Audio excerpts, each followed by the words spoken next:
पाना कैसे बनाया जाता है, आम की वैरायटीज क्या होती हैं, गर्मी में पानी पीना चाहिए। ये प्रधानमंत्री का राष्ट्र के नाम कल संदेश था। राष्ट्र में क्या हो रहा है, अब उस पर थोड़ा नजर डालते हैं।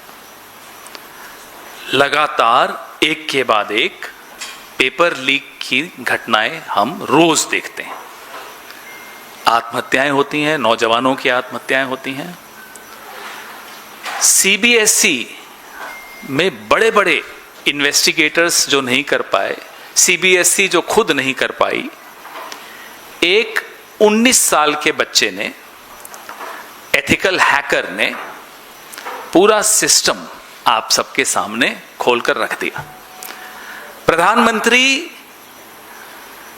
हमें सिखाते हैं कि गर्मी में पानी पीना चाहिए।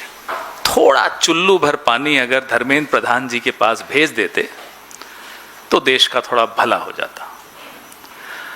देश के नेता प्रतिपक्ष राहुल गांधी जब कुछ पोस्ट करते हैं, जब कुछ बोलते हैं, जब कुछ वीडियो निकालते हैं, और प्रधानमंत्री, इन दोनों की बातें आप सुन लीजिए, आपको स्पष्ट समझ में आ जाएगा कि जिसको देश चलाने की जिम्मेदारी है वो आम की वैरायटीज डिस्कस करता है, और जो विपक्ष में है उसको चिंता है देश के नौजवान की, देश के भविष्य की। और जिन बच्चों को हमारे प्रधानमंत्री, हमारी सरकार, अरे ये तो कल के बच्चे हैं करके डील करते हैं, उनको इस तरीके से देखते हैं, उन बच्चों का आज और कल आप तबाह कर रहे हैं। पिछले 2 साल में NEET, NET, CUET, JEE Mains और अब बीपीएससी, तमाम परीक्षाओं में लाखों नौजवानों के क्या हुआ, धांधली के वो लोग शिकार हुए, नौजवान।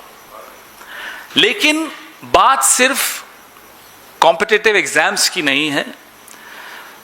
स्कूली शिक्षा, सीबीएसई, जिसको लोग प्रतिष्ठित मानते थे, अब बात स्कूलों तक आ गई है। आप लोग क्या चाहते हो मोदी जी,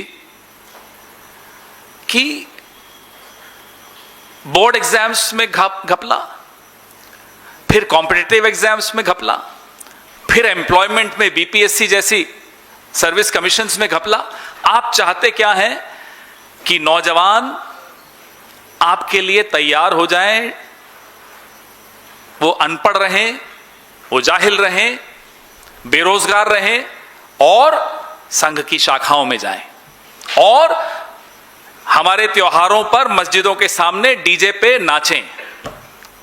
यही चाहते हैं आप? If there is one manufacturing sector which is doing well in this country, it is the manufacturing of these foot soldiers for RSS, whose future is being destroyed deliberately so that they can dance to the tune of DJ outside mosques and polarize the society. Is this what you want? If you want this, you're doing very well. It was shocking to see the Prime Minister yesterday, and for the first time, and I'm being very honest, actually for the second time, I heard Man Ki Baat. 134 episodes, I heard the first one and I heard the one which was televised yesterday.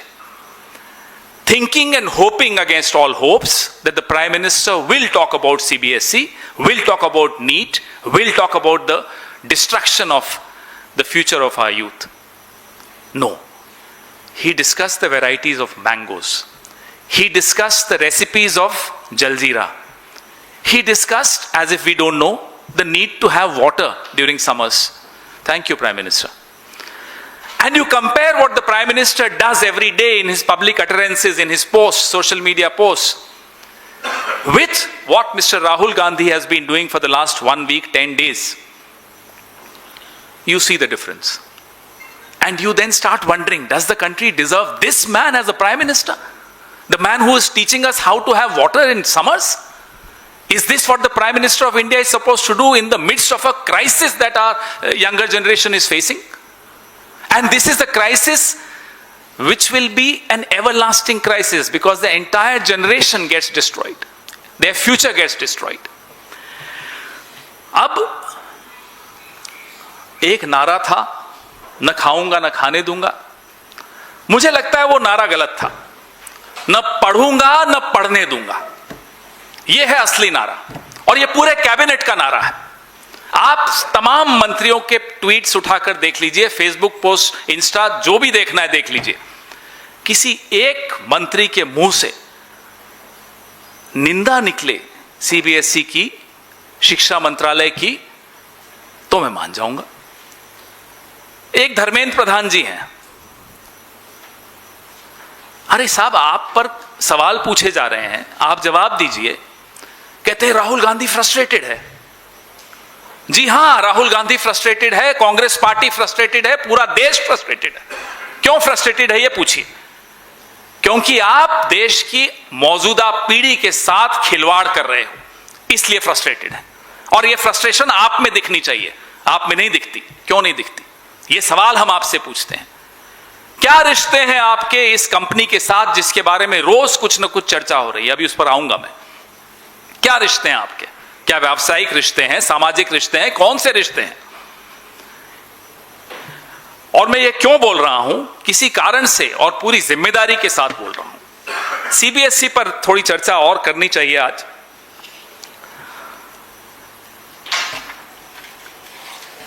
जब CBSE ने यह नया system लाए, पहले क्या system होता था कि साहब ये आंसर शीट्स हैं, इस आंसर शीट्स को आप भेजोगे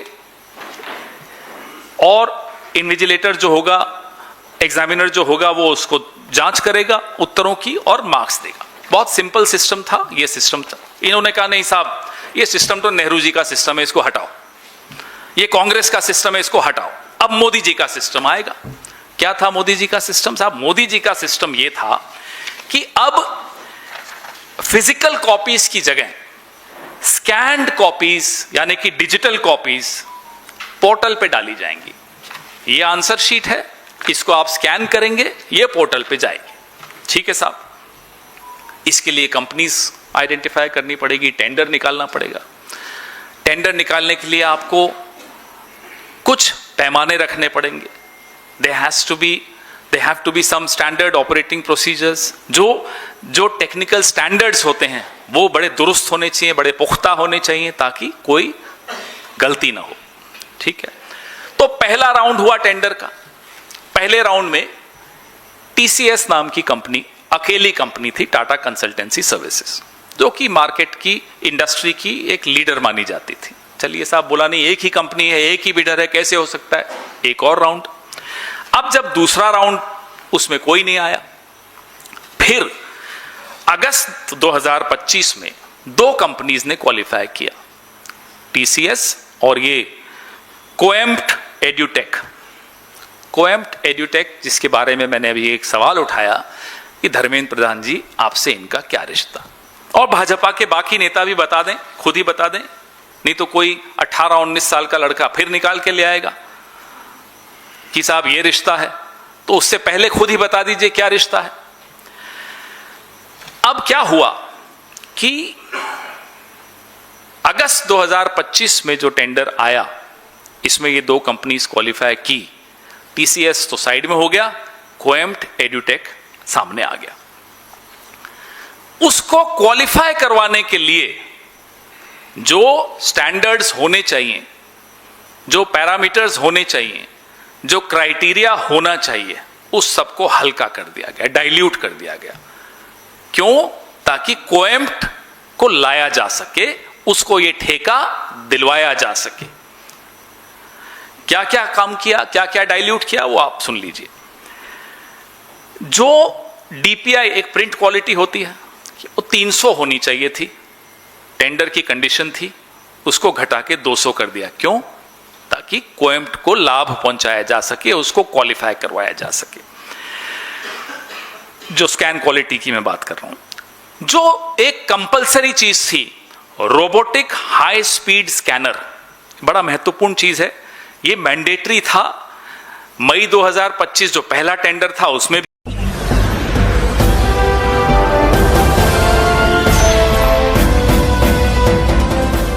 देख रहे हैं लाइव न्यूज 9 99 राष्ट्र सबसे पहले।